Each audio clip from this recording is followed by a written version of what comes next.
On today's episode of the Live Faith First podcast, I talked to Prasant Verma. She is the author of the book Beyond Ethnic Loneliness. Now, have you ever walked into a space and you're like, do I belong here? And if I do belong here, where exactly do I fit in? Well, that's a feeling of a lot of people in the U.S. who grew up not looking like the white majority culture. And so her book is a great primer on the Asian American experience and terms around what it looks like to grow up in the US and not sure where you fit in and how you fit in and what that fitting in even looks like and what's the connection back to my parents' culture. And it can all be very confusing. Prasanta does a great job of communicating all of this, and we get to talk about that today on this episode. So enjoy the conversation and let's live faith first.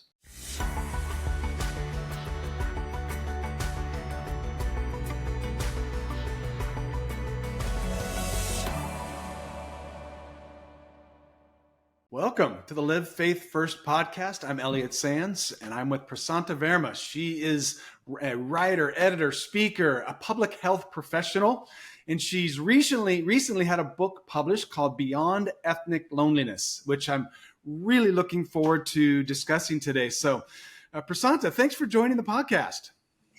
Thank you so much for having me. It's great to be here. Yeah, this is awesome. This is a subject that's kind of near and dear to my heart, and so I'm excited to dig in. I think it's something that can be misunderstood, but also just not understood. And so I'm really looking forward to what we're going to talk about. But before we get to that, give us the cliff notes of your life. Where were you born? Where were you raised? Tell us a little bit about your upbringing. How'd you get where you are today? Yeah, sure. So the Cliff Notes version is that I was actually born in India. So when my parents were 1 year old, we emigrated to the United States, and they came after the passage of the 1965 Immigration and Nationality Act, which opened the door for people to come from Asia and Africa and other countries.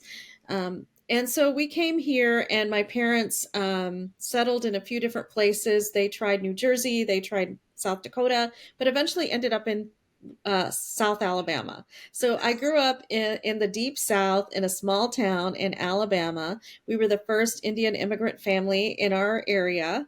And so people had never seen any immigrants from India there. And so that's where I spent most of my years growing up. As an adult, then I moved to the Midwest. But my formative years were spent in the deep South. And so that's just a little short version of where we are and where I ended up. Can you turn on the Southern accent? Like, is that in your vocabulary still? It is actually, and people have asked me that. I can. Thank you, Elliot, for having me. So glad to be on your front porch today. My Southern accent.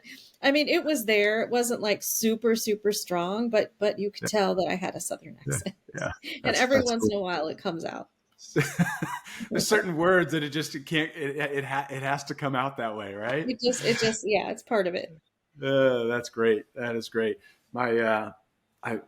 Again, if you listen to the podcast, you know that I was a missionary kid in Nigeria, and so one of the things I did learn was Pidgin. So I can switch over to Pidgin if I need to, which I don't do too often anymore because my wife is terribly embarrassed of it. She's like, what are you doing? Do not do this in public. I'm like, what? It's just, anyway, I always think that people can kind of hear me better, especially if I'm talking to a Nigerian recently from Nigeria, if I'm speaking to them in an accent that they're comfortable with. And it, for me, is never a making fun of thing. Like, I get it, and probably looking from the outside in, it's more of a connection piece. So anyway, all that to say, language is important, and it is it is actually a huge connection piece. So it is. So you wrote this book, Beyond Ethnic Loneliness. Now, one of the things that you kind of write about continually in it, or just throw out, is that our population mix in the U.S. is changing. Mm-hmm. We are moving kind of away from the majority being white to now being brown, African American, Asian, so on. So we're coming into an interesting crossroads in our nation where, majorities are going to start looking different than they did even 20 years ago. And so would you talk just a little bit briefly, and then I want to kind of get into some terms and what all this looks like. But briefly, what is that population mix changing? How does that affect the U.S.? How does that affect relationships, community, some of those types of things? Yeah, absolutely. Yeah, so we are actually in the middle of a demographic shift. And interestingly, I mentioned the Immigration and Nationality Act of 1965. That actually was the beginning of this demographic change, because that act, actually, it's been called the most important legislation no one's ever heard of.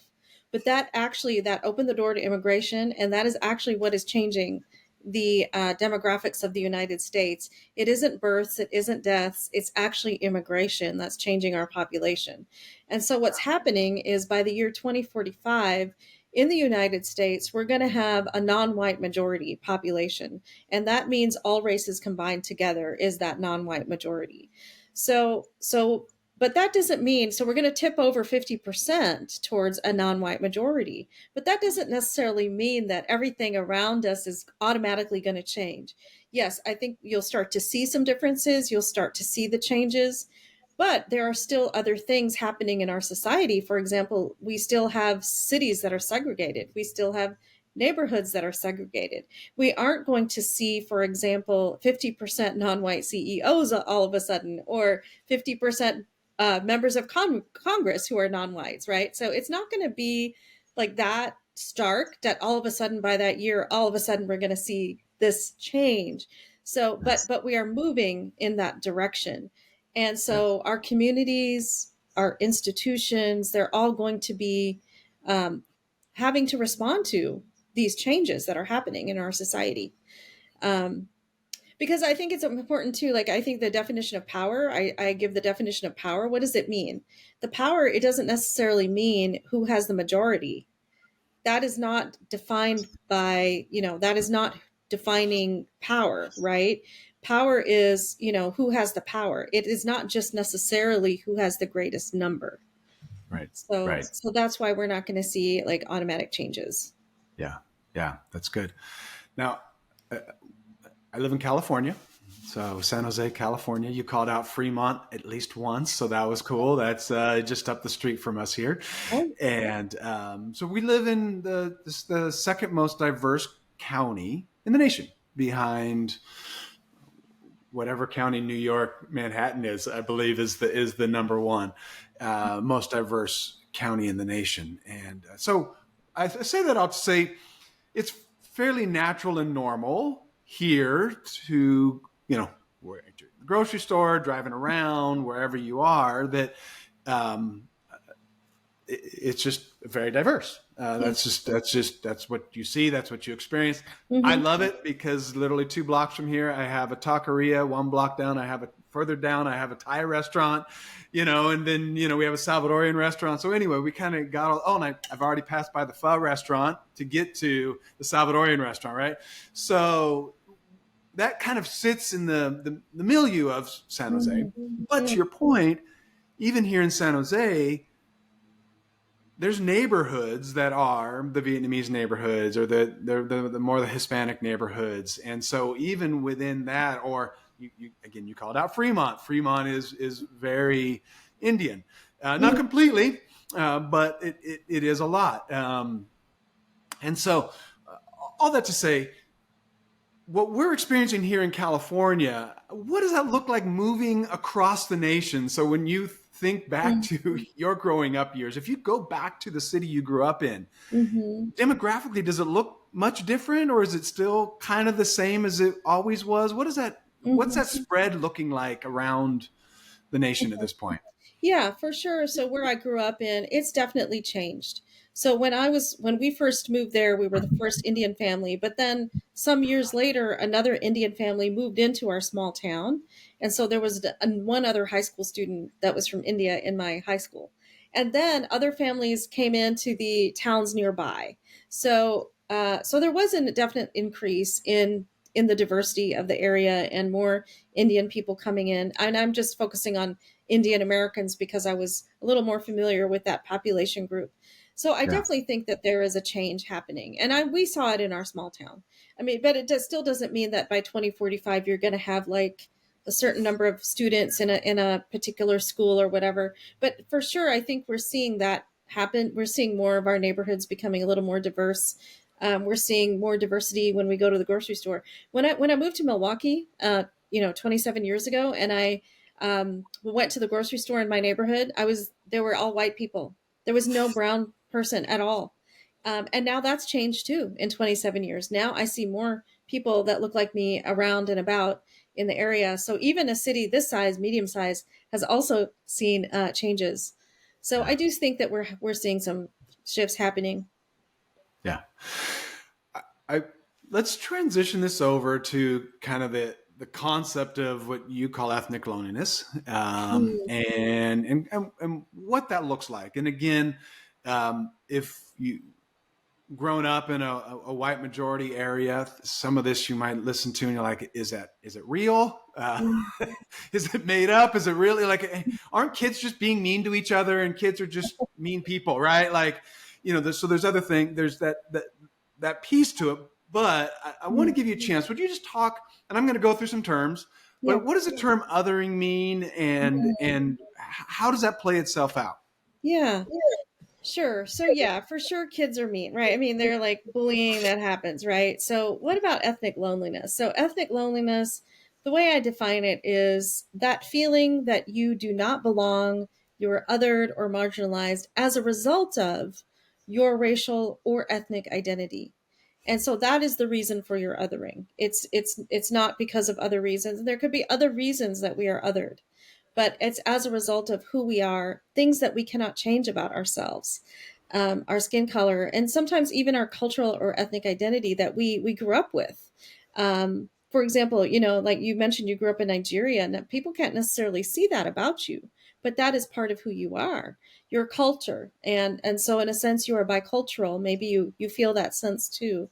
So it is a result of that, and so othering as a result of who we are, like our racial or ethnic identity. And we are put in this other category of not belonging. For example, not belonging to the United States.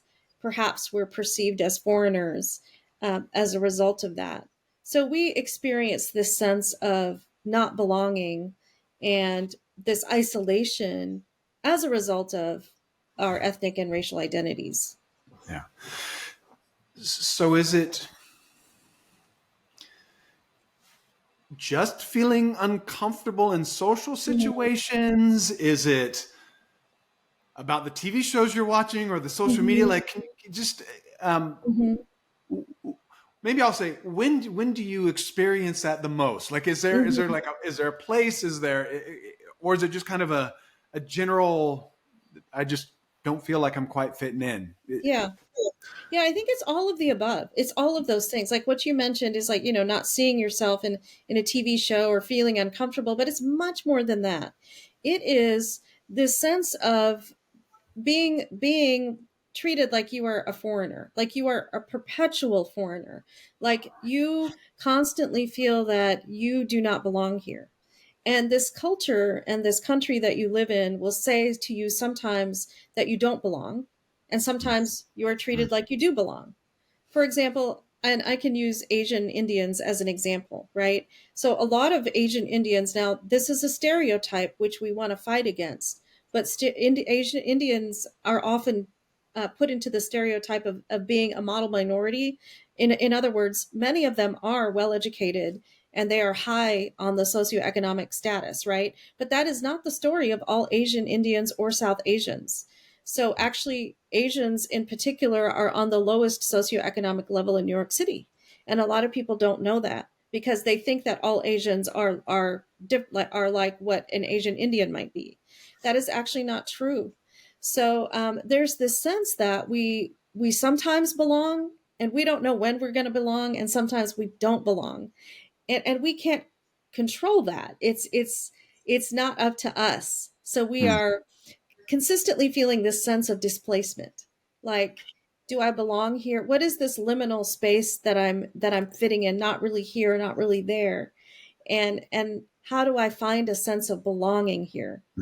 Can Mm. I call this home? Will I be always welcome? Right? So that's kind of the sense of displacement that a lot of ethnic minorities experience, um, as a result of, this tension of also trying to fit in. And what does that mean to fit in? Is belonging really fitting in? If I have to fit in, am I really belonging? Like I have to give up parts of myself, parts of my identity, parts of my culture to fit in. Yeah. So all of those things are tensions that we experience. Yeah. And I'm assuming that while you're trying to fit in, maybe by changing some of, hiding some of your, maybe cultural distinctives and so on, are you still wondering, am I really fitting in? Like, are you still thinking, am I really accepted? Or are you kind of like move into this, like, okay, I think I've chameleoned enough so that I probably, this is my friend group now. Like how how does that mind, I'm going to call it a mind game, and I'm not making light of it Yeah, being a game, but like that, right. that thought pattern, how does that Hmm. play out? Yeah, the mental gymnastics that you go through of trying to like constantly fit in, right? So you are going through doing things like code switching, you're changing maybe the way you talk or who you are to belong to this group, or you think that you will belong to this group if you do that. And then going back to your own culture, and then you're a different person, maybe you have to talk a different way. So all of these things that we do to try to belong to these different groups, it can be exhausting. So in the mind, there is that question of, well, do I really fit in? And what does it mean? What does that mean to really belong? And some people will say, well, it means being accepted for who I am. I can show up as myself, and that means that I belong, right? It means not having to think about these things. Belonging means that I don't have to think about, will I fit in? Do I have to do these extra things to fit in, right? So all of those things are the mental gymnastics that we are going through, and sometimes it's subconscious. We're not always aware. And like I wasn't always aware until years later, and I could start naming and going through these things. So Yeah. yeah. I'm going to get spiritual on you for 1 second, because I Okay. feel like you hit something where we're saved by grace. And yet so often I think like we're trying to do enough good things to maybe like, oh, God will belong with God now if I, read my Bible every morning or pray or do this good thing or help. And so anyway, when you were saying that, I think we also do that in our spiritual lives as well. So, Mm, and that's exhausting, right? And yeah. that's exhausting when I'm like, man, am I doing enough to please God? Am I doing enough to fit Yes. in? Am I doing enough to really be in his family? Am I seeing, do Right. I belong? So, Good point about anyway, that. Yes. just hit me while you're saying that. Would you talk about code switching? It's a term out there. I'd love like you just to dig in that a little bit more. Like, what is code switching, and yeah, how's that kind of play out? Hmm. Yeah, code switching is when say, for example, I show up in a particular situation and I have to kind of change my language, my tone, my way of talking to fit into this group and to belong to this group. And then I come back, say, to the Indian community, and then I have a completely different way of communicating, and there's a different culture, there's a different expectations of communication. So that's code switching, is when you are constantly changing the way that you are communicating in these different groups, Yeah, and that can be exhausting. yeah, yeah. All right, you tell the story of going back to India. It sounds like it wasn't that long ago. You went with your parents, Yeah. and you wanted to go to the Taj Mahal, Hmm. and they asked your parents, are you from India? Hmm. They said yes. And then they asked for your passports, and you all Yeah. have US passports, and like, Yeah. well, you get to pay all the foreigner fees. So like, Yes. well, where is home? Is it here in Yeah. India? Well, apparently I was born here, but doesn't feel like it right now. And like you say, you sometimes in the US you don't feel like you're accepted here. So talk a Hmm. little bit about that not belonging in either world, or navigating that kind of that concept. Right. Yeah. So that story, that was super interesting because, my mom, she had a dream of seeing the Taj Mahal. She had never seen it. She had was born, grown up in India, but had never seen it. So we went back and we were on a visit there 2 years ago, and it was her dream. So we said, okay, we're going to make this happen. Yeah. So we were in line to get the tickets, and then the passport guy says, well, so you're not, we showed us our US passports. Well, you're not Indian. And so my mom made that remark. She said, I'm not Indian. I was born and brought up here. And then in the United States, then she's considered an immigrant. Yeah. So what exactly is home for this kind of, situation when you're told in your country of origin, sorry, you're not Indian anymore. And then you come to the United States and you're told, hey, you're an immigrant. We're not, your belonging here is kind of like iffy. It's kind of maybe uncertain, or it's based on your citizenship status or whatever it is. So it's just this kind of place in the middle where you're like, well, what is the name of this country? Like, what is the name of this? Like in between, right? So it was such a great example of how that feels to be in that middle ground. Like we're in this in between space of where, exactly, who considers us as Mm. belonging, right? Mm. Where do we belong? What is this middle ground here? Yeah. So Yeah. yeah, that's what it was. It was so interesting.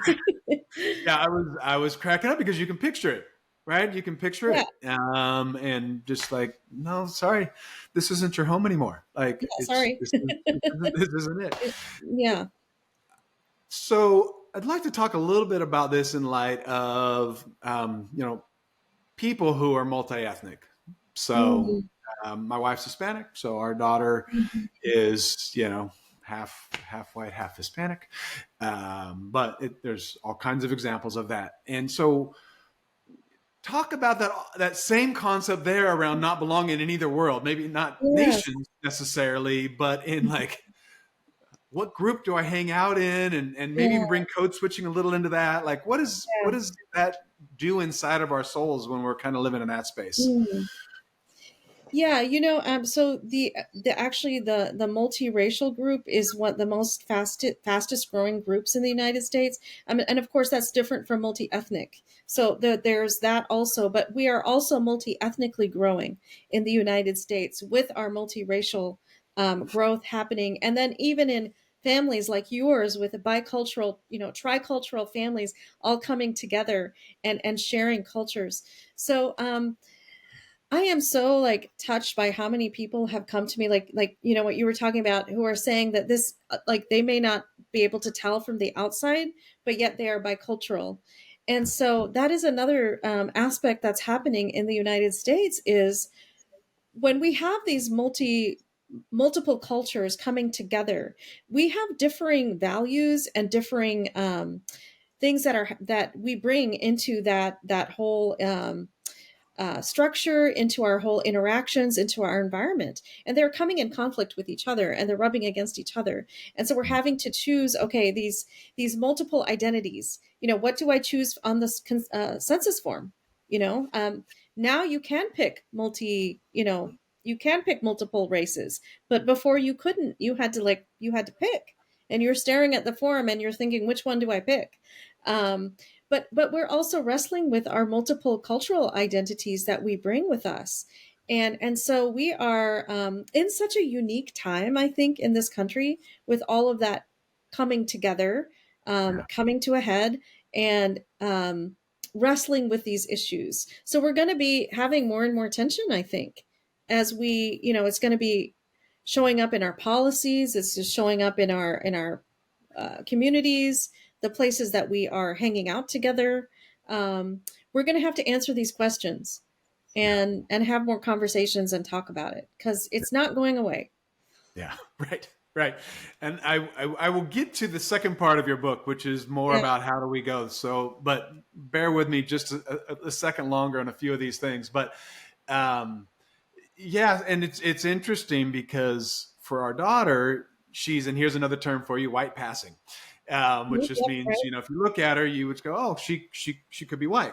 Yep. And so even that is a challenge for her because she feels very connected to kind of her my wife, her mom, Yes. Yes. in the Hispanic part of her family, Right. um, as well as my family. So I mean, she's connected in both places, Mm. and it's interesting because my challenge is I feel like sometimes we force this to be bifurcated. It's an either Mm. or, right? It's like, oh, Yes. you are either this or that, and Mhm. um, I, I think Yeah. it's okay to be both. Now I Yes. understand that, like I heard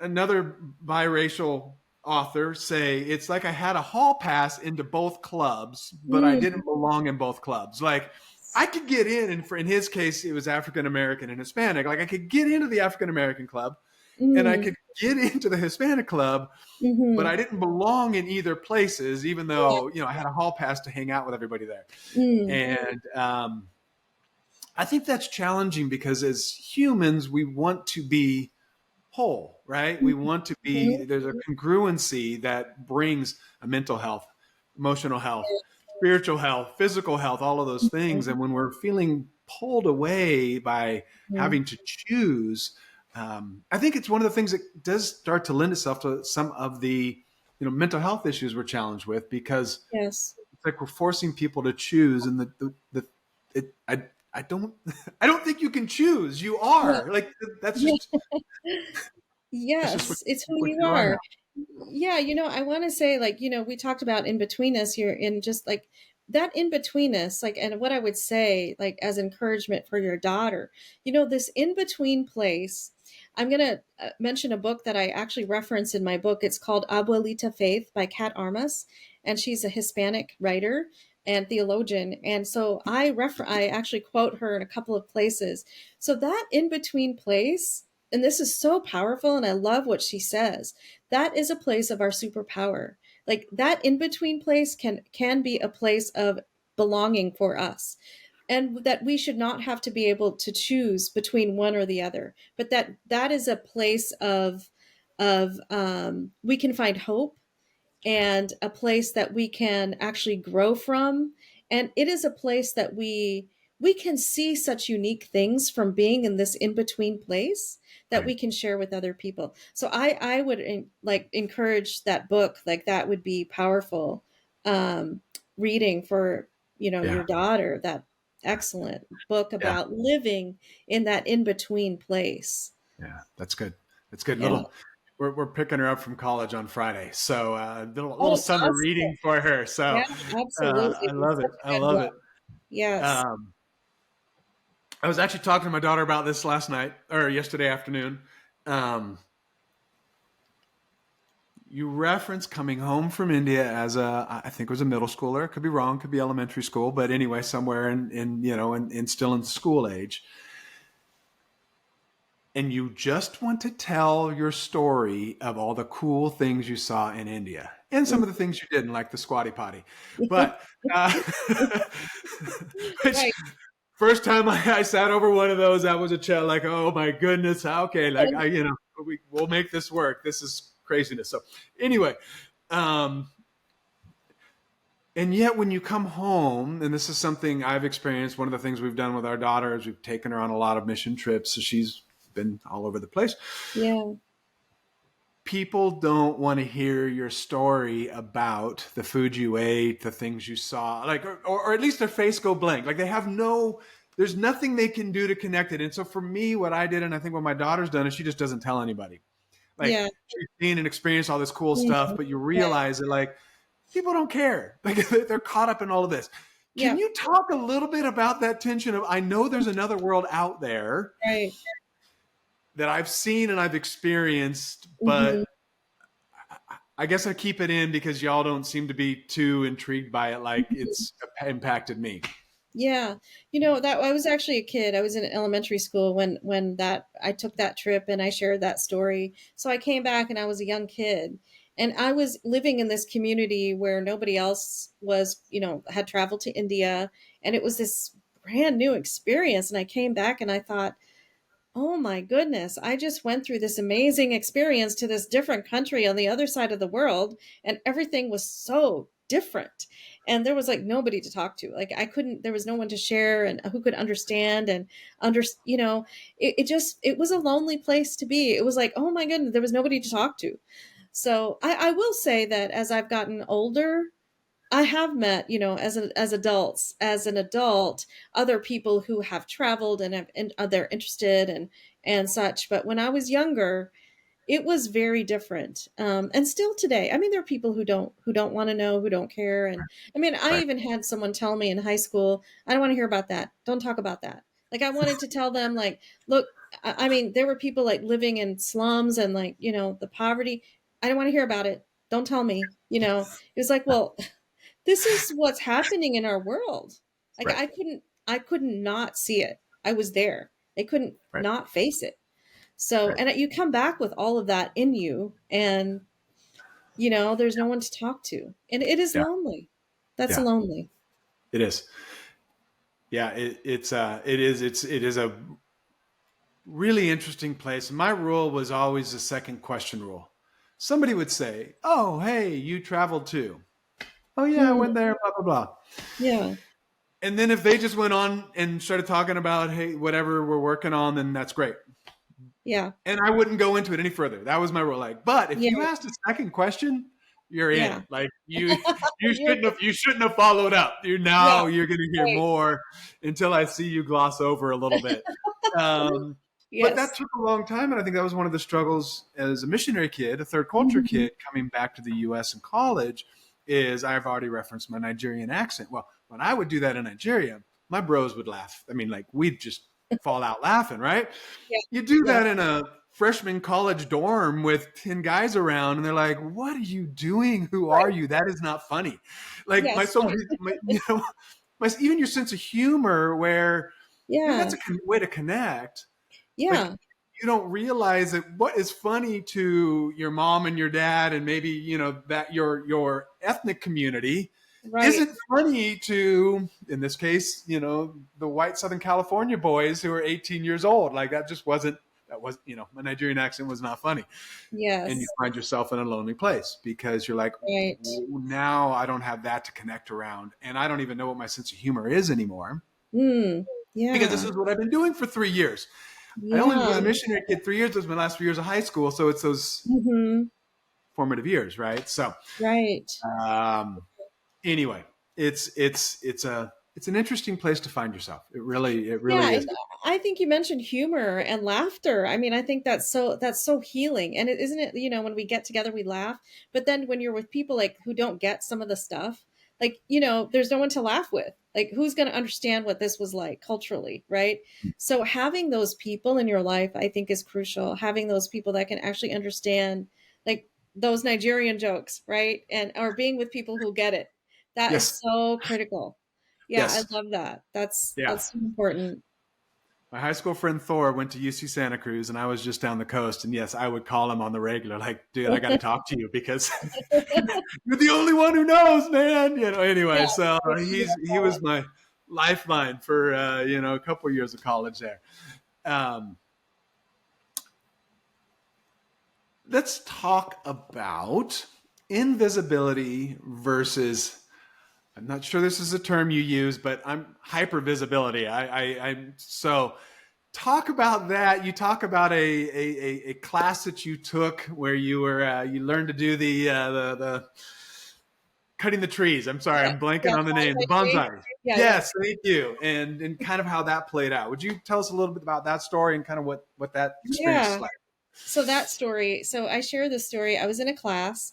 There were probably about 10 of us, and we met like for 6 months, once a month at least for 6 months. And I was the only woman of color in the class. There were, other people like white guys and a few other women. And at the end of the class, the very last day, the teacher is handing out certificates.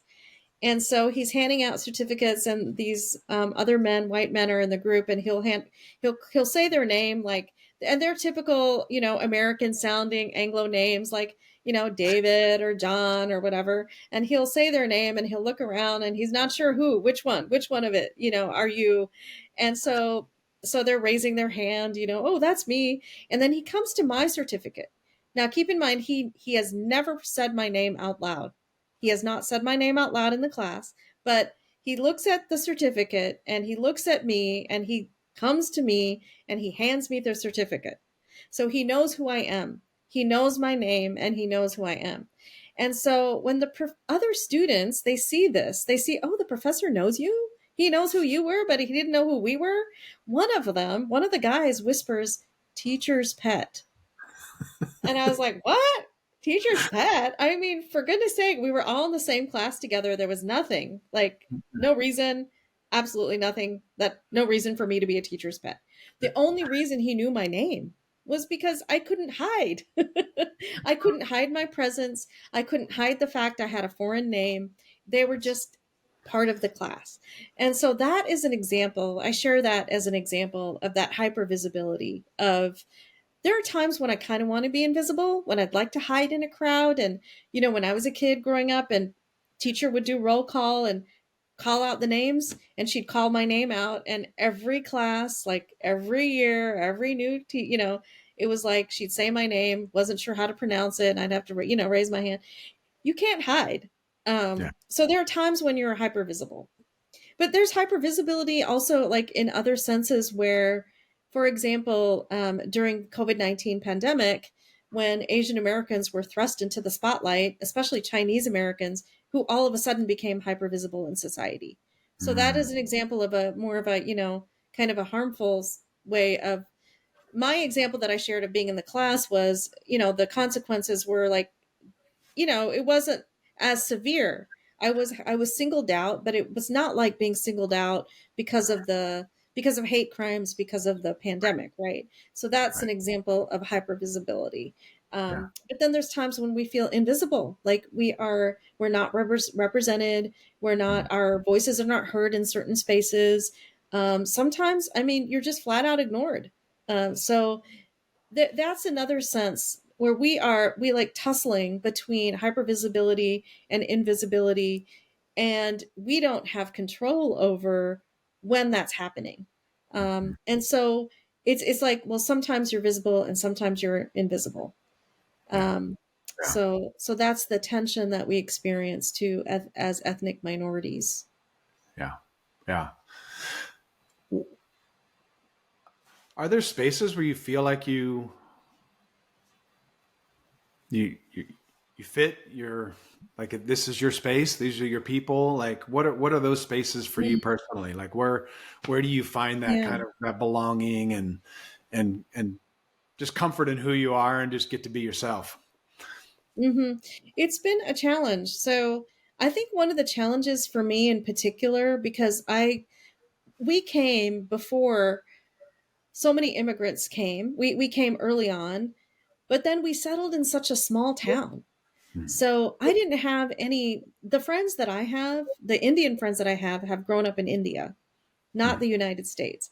I'm still not living in a place where I'm surrounded by people who grew up like I did culturally in the United States, but looking Indian. So I have very good friends who are Indian friends, as well as white American friends and other friends of other countries and cultures. But having a good friend like who had grown up like me, I still like, because I'm not living around anybody that's like that. So there are people like me who probably are in Fremont where you are, right? So if I were to go to Fremont, I guarantee you, I'll find people like me who can say, "Oh, yep, that I grew up like that." You know what I mean? So, but I'm finding people now. I'm finding them now as I'm older, but I never lived around them, so I Yeah. didn't have a chance to be in community with them. Yeah. So that would be a kind of a whole different kind of experience. Yeah. Um, Now I will say this though, I have a friend who lives in New Jersey and New York, and she was always surrounded by Indian community. And then she would say to me, well, there's pros and cons to that. And so we have to acknowledge that there's pros and cons. Yeah. Yeah. Yeah. As you bring that up, I mean, one of the things that I think in my experience, and there were pros and cons to being a third culture kid, and there was a, struggle reconnecting back in the US and finding who I am. But when I look back on those years in Nigeria, I mean, I went to a school where there was 35 different nationalities in the school, Mm, where like wow. my graduating class of 35, I think we had 12 or 15 different nationalities, right? And so I Incredible. mean, my closest friends were, you know, Lebanese and Irish and Polish and German, like that, and they were from those countries. And so you Hmm. just learned like these are these are my people, you know, English and Yeah. so on, right? And so Yeah. um, so now as I look back as a 50-year-old man, it formed me though into being able Hmm. to connect across divides that I would not have gotten to experience in Livermore, California. Like that just would not have been my experience growing up in the 70s and 80s in Yeah. Livermore. Yeah. And so there are pros and cons, but at this point, for me, despite the pain, I almost look at more of the positive side of what I've learned because Yeah. I've been the guy that stood out. Like I've been to Yeah. India and I'm 6'2" and white. Like there's no Hmm. hiding walking down the street in India or Mexico Right. or Yes. or Right. Indonesia or any of these places. Like you're just going to stand out. So you kind of own it. I mean, I don't try to stand out. I Yeah. try to wear clothes that, don't, but there's anyway. Um, Uh-huh. Yeah. and so it's interesting where you just like, okay, um, I don't feel at home maybe, but I also know that because of what I've been through, I'm able to connect with people that Hmm. don't look like me, sound like me, different backgrounds, and all of those types of things. Because I've had experience with it, because I've been able Yes. to, go and live and be in those places. And so um, Yeah. it's. That's, I told you before we got on this podcast that I loved reading your book because I felt like I had a good emotional connection with it, and I haven't started mm. crying yet. And so I don't know. We're halfway through, and I think we'll make it. Um, but the reason for that emotional connection is because it's things that we've experienced, right? It's things that we've Mhm. been through, and there's definitely been pains around it, but there's also joys around it. Mm. So how we Mhm. kind of Mhm. put all that together and realize that this is kind of God's beautiful plan for my life, and there was Mm. refinement in the pain, Mhm. Mhm. but also there's other side there on the piece of that I feel like is Mm. you know Yeah, absolutely. helps me. Yeah, what a rich background you had growing up with all those cultures together and having that experience. Yeah. Yeah, it was very cool, very grateful. Mhm. I want to switch gears on us. Want to switch gears on us to belonging. This was kind of our building community. This was kind Mhm. of your second half of the book, uh, Mm. and talk to me a little bit about the importance of the why behind building Mm. community. So when we talk about Mhm. this beyond ethnic loneliness, the second half of your book is more around like, hey, how do we live in this? How do we work in this and Mhm. thrive in it? So tell me the why of building Mhm. community. Why is that important? Yeah, so I talk about the importance of belonging not just to ourselves, which is kind of like a personal healing of coming to grips with our ethnic identities, but also belonging to others. So so we weren't meant to be obviously living alone. And part of our healing comes in living in community and living with and belonging to community. And part of it I think is sharing our story.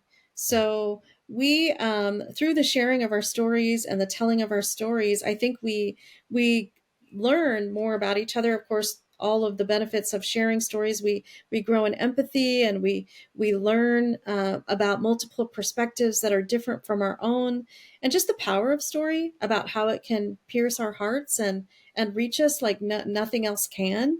But that is, I think, part of the power of belonging in community. We need to have a safe place to land. We need to. We are made to belong to each other.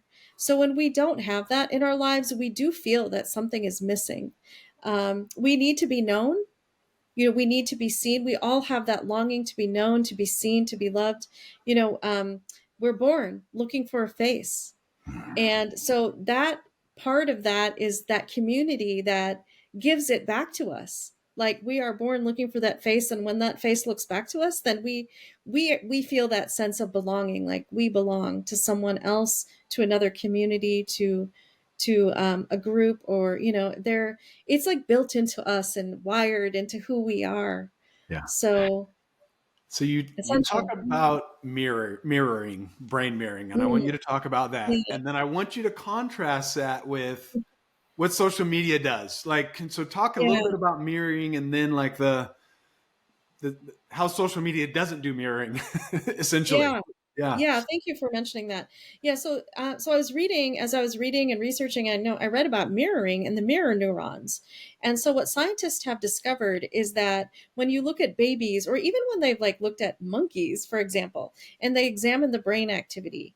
So what happens is that, babies, for example, they're watching their caregivers and the grown-ups taking care of them, and they're mirroring. They're learning by watching, and their brains actually mirror what we are doing. And so, for example, when they study monkeys and they look at a monkey eating a banana, then they look at the monkey that's watching someone eat a banana, the same neurons are firing in that monkey that's just watching that other monkey eating a banana. So these mirroring neurons, I think we learn actually how to communicate with each other by being with each other. And when we are not in community with each other, when we're not in an embodied uh, situation where we're with each other, see each other, and we can communicate with all the tone and the nuance of language and gestures and all of that the interesting things and awkward things that happen when we're together in person, we're not able to truly learn how to engage with each other. And so when we have social media and our brains are firing by dopamine likes, all the likes and the comments and all of that, it's making our brains fire. And that's not the same though as the interactions that happen with another human being. I do understand that there are positive things happening with social media, and we can connect in new ways that we normally couldn't. But it's not the same as being with another human being. And for ethnic and racial minorities and those who are multicultural, like that is an extra layer to get over, because we're missing the nuance of our conversations and relationships. Mm-hmm. Yeah, I was talking with somebody yesterday, and their 19-year-old daughter is dealing with depression and anxiety, and so she hasn't been out of her apartment in 2 weeks. And Mm-hmm. the dad just says, I'm afraid for my daughter, and she's living out of town at the time, but just like her mental and emotional state. And I'm Mm-hmm. was contrasting that with our daughter, who's the same age, freshman in college as well, who was put in and she lives in the first person lives in an apartment kind of off campus by themselves, or my daughter lives on campus in the dorms. Mm-hmm. Mm-hmm. Trust me, there's been plenty of struggle this year around just living in dorms with other human beings that you didn't grow up with. And, anyway, Right. but I've also seen a significant emotional health in her. Now, I think there's a lot of pieces to that puzzle, but I do think Mm-hmm. one of them is that she's truly in community. There's a Yeah. lot of, there's 1,000 students around her every day that she's forced to be around. So my Yeah. point being that there's something amazing about that Mm-hmm. face to face, passing in the hallway, sitting down, having deep conversations Mm-hmm. that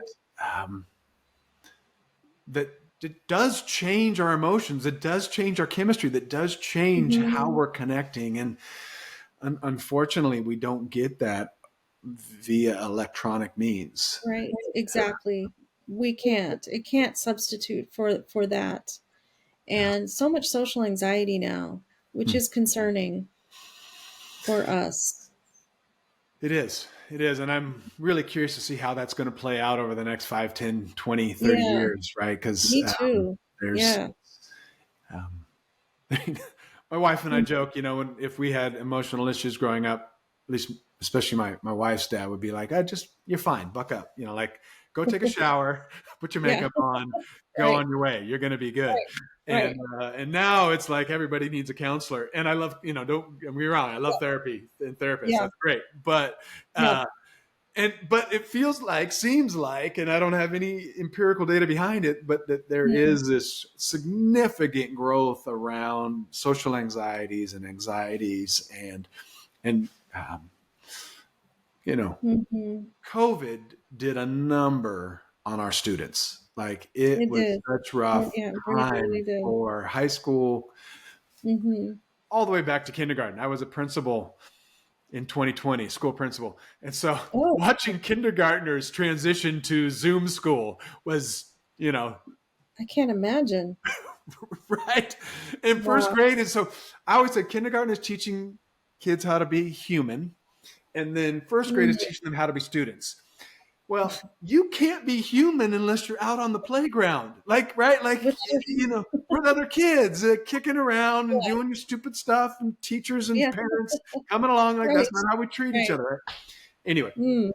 we'll be No, good paying for it point. I for a mean, while. how can we be human without being with other humans, right? You Right. know, I Right. mean, that's like we learn how to be human by being with other humans, Yeah. all the good And and the bad. okay, next question for you. You have these great lists about how we do community, how we do belonging. Are there any one, Hmm. and you have, I don't know, there might be 40 different things in there over your multiple lists, which I love. So get beyond ethnic Hmm. loneliness. It has some great stuff in Hmm. there. One of the things I appreciated is it's kind of a primer, like you walk us through Hmm. terms and what they mean and how they live themselves out, and then you get very practical. Hmm. Hmm. Are there one or two or three like belonging things, the how, like how Hmm. you do belonging, how you do community that you'd like to talk about? Sure.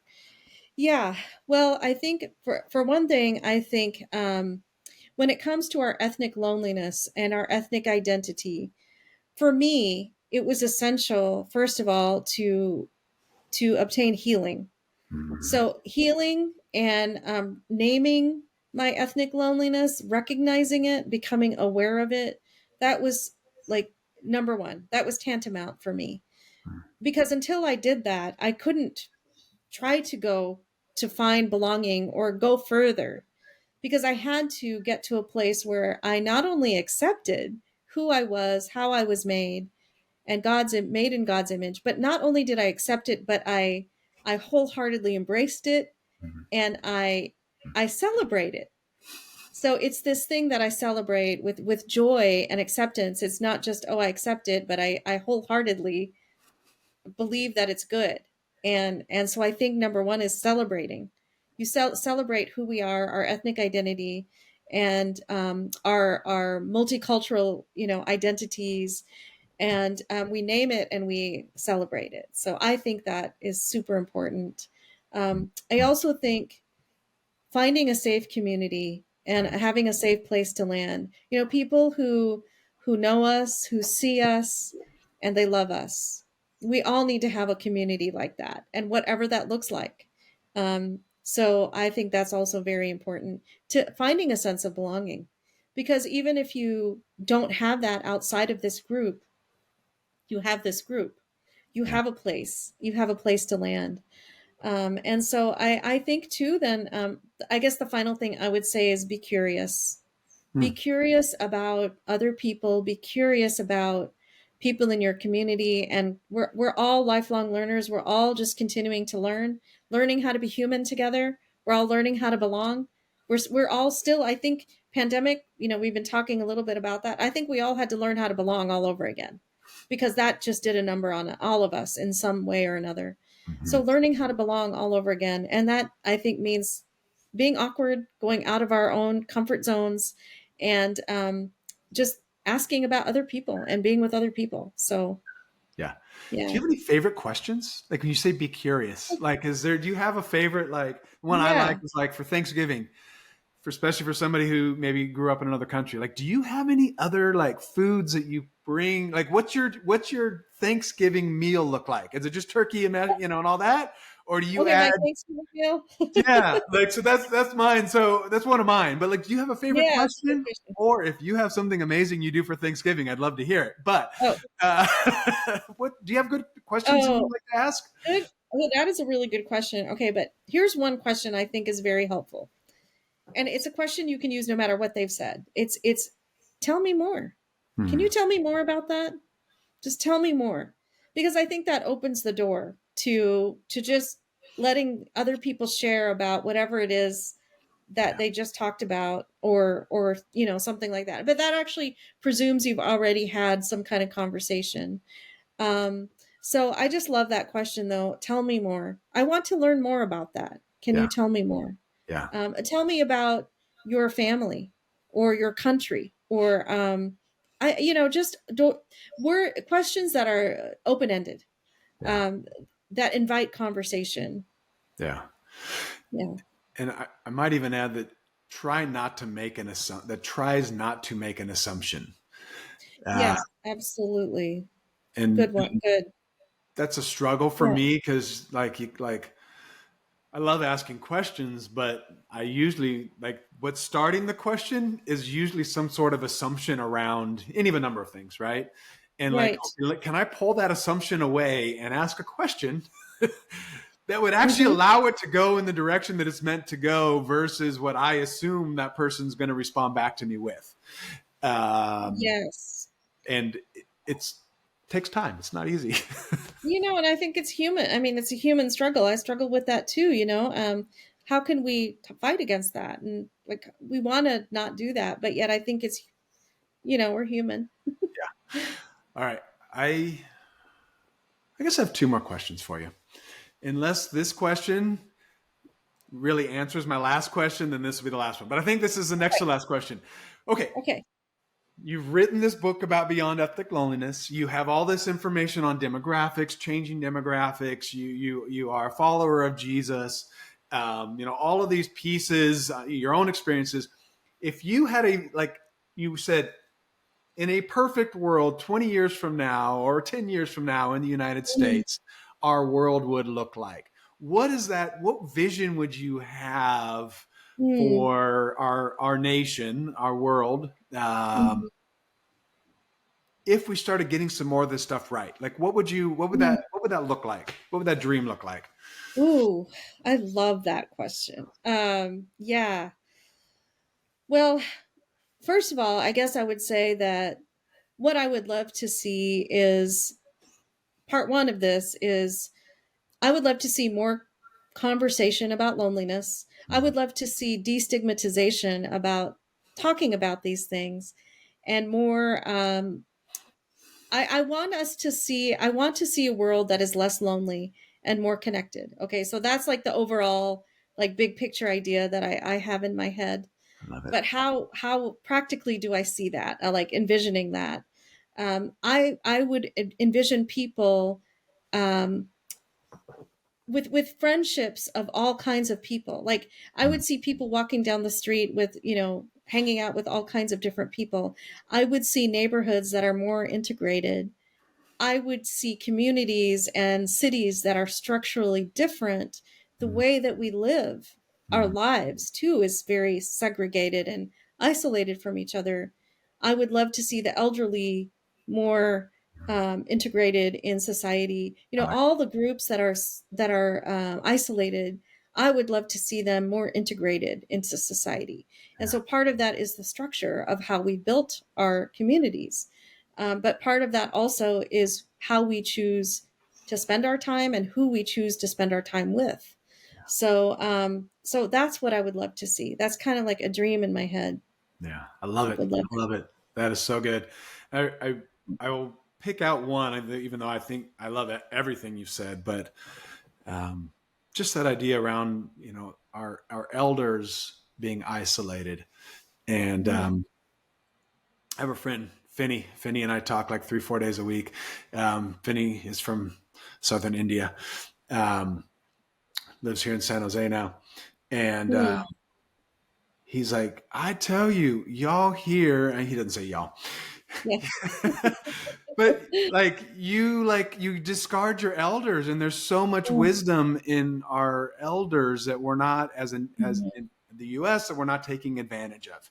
And he's Yeah. talking more about experiences and wisdom and so on, Yes. and all of that, where we just like, oh, you're over 65. Yeah, I think you might be irrelevant now. Yeah. And that idea that Yep. that relevance actually has more to do with your life experiences, Mm-hmm. and kind of what you've been through, and how, hopefully you can pass that on to other people along the Mm-hmm. way. So Yeah. I love that aspect of what you said amongst Yes. everything else. So thank you. Right. Thank you. Yes. Yes. I feel very strongly about that too. Yeah. Absolutely. Um, and I'm trying to do better at that. I don't think I do a great job at that, actually. Like, as Mm-hmm. far as like, Mm-hmm. how do I integrate people who've walked this path before me? I don't Mm-hmm. think I do a great job. So it's definitely a place where I can do better. Okay, this is my last question for you. What is exciting you right now? Is there a project? Is there a Bible verse? Is there something happening in your family with your kids and whatever? But what's exciting you right now in your life? You think about it, it puts a smile on your face. Mm. Oh goodness. Lots of things. There's so many good things that I'm super excited about. Let's see, I am excited about the fact that actually I'm going through this right now with my elderly mother with, and that's why it's top of my mind about caring for our elderly. So she's going to come stay with me long term. And what I want to do is capture the stories, whenever I see her, I try to capture stories, but what I want to do is capture more stories of her life, that wisdom that she has, that I things maybe we never talked about, right? I want to be more intentional and more deliberate about that. So that is super exciting for me, just to think about that and capturing our elder stories.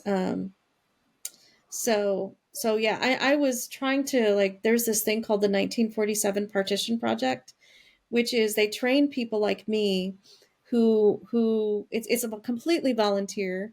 And so you have to go to this training, and then you are paired up with people who lived through the partition of India and Pakistan. And so there are elders right now that are living, but they're dying. The original people who went through this they're elderly and they're dying. So there's this desire to get their stories written down, and that's like it's a project out there right now. So I was trying to work on getting their certification to get licensed to do that. So that's pretty exciting right now for me. Yeah, very cool. I love it. I Yeah. love it. Well, Prasanta, thank you so much for joining the Live Faith First podcast. I've thoroughly enjoyed our conversation today. This has been a lot of fun. So, for everybody out there, would you go out and let's live faith first today?